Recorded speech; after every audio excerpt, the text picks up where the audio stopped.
Welcome back to Take Up. For days, we knew nothing, and now we are learning much more about the 48-year-old man identified as the perpetrator of both the mass shooting at Brown University and the killing of an MIT professor. The name, Claudio Manuel Neves Valente, found dead by suicide last night in a storage unit in Salem, New Hampshire.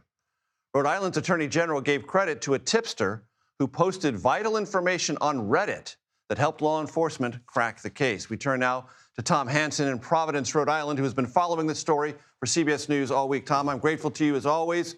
What is the latest?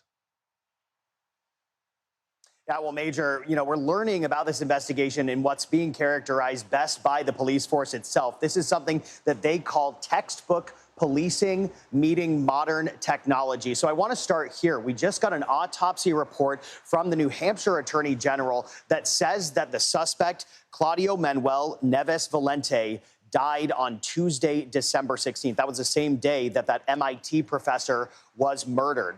Now, we've poured through the affidavit. It gave a concise and clear timeline of events that date back to December 16th, when authorities were tipped off to that Reddit post. I want to read you in part what that Reddit post said, which they say blew this case open. The police need to look into a gray Nissan with Florida plates, possibly a rental. Now, the post went on to read, the person who the car belonged to was acting odd, so that Redditor ended up writing down the license plate and getting the make and model of the car. It was another Redditor that commented below that initial post saying, you need to submit this to the FBI, or I'm going to submit this to the FBI. So it ended up going to authorities. Authorities ended up scouring hours of surveillance video in that area. They actually found the car itself. And then, as you may remember, there was that second person who they wanted to talk to. So that's when they released that image. That person, referred to as John in this affidavit, ended up actually being the Redditor who posted